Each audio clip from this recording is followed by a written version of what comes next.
onion, ginger, garlic, chili, and spring onion.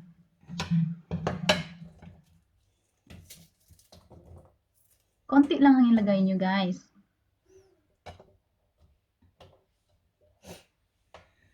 Tapos, unahin natin yung ulo ng isda.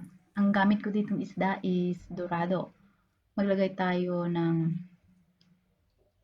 onion, spring onion, ginger, and garlic. Tapos, ilagay natin sa kaldero.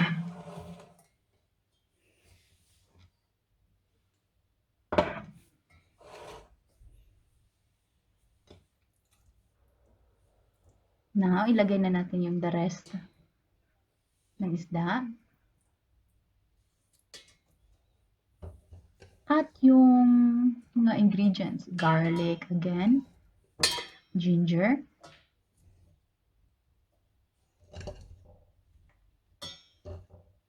spring onion. Make sure na na-spread nyo lahat yung mga ingredients, guys.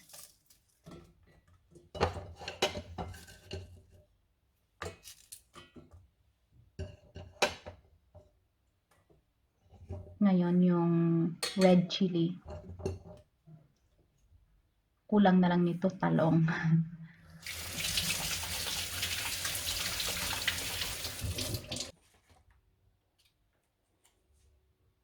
Now, pepper. Black pepper ito, guys, na powder.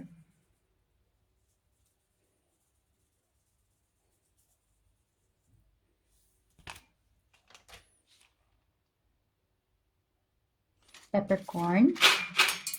Depende sa inyo, guys. Kayo na ang bahala magtimpla.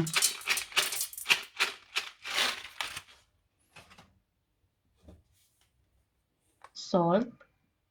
Again, depende sa inyong panglasa.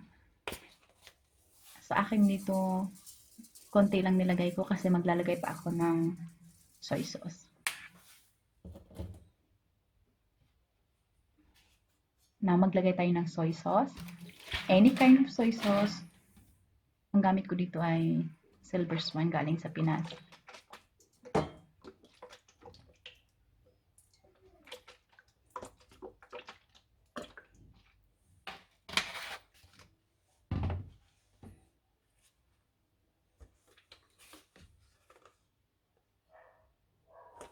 Vinegar, konti na lang ito, ubusin ko lang ito.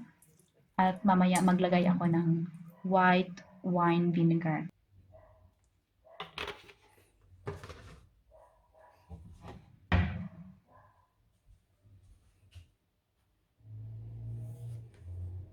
Ito yung Utset Vin Romanian na white vinegar.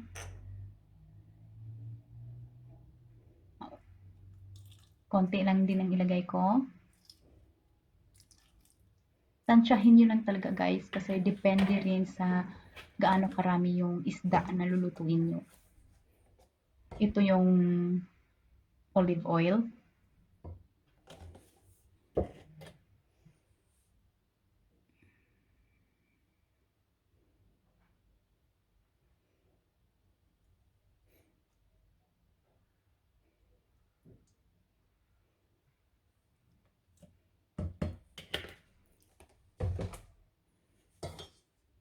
Ayan, haluin lang. Huwag nyong i-mix ng ano, guys, spatula ha.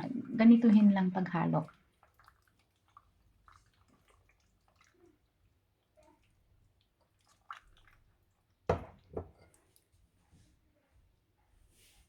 Ready na ito, guys.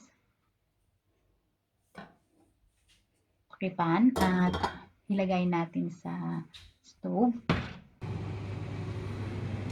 Ngayon, pinakulo ko lang siya ng ilang minutes, 2 minutes. Tapos maglalagay tayo ng konting tubig.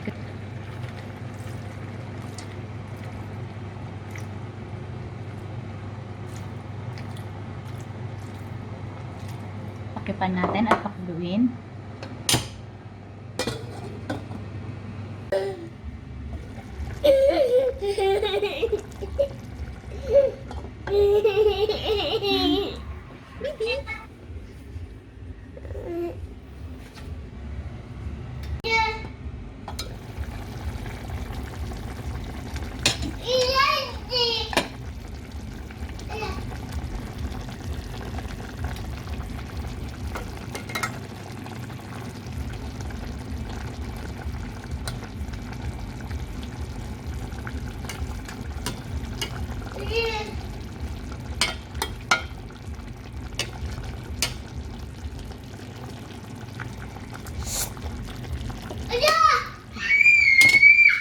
way.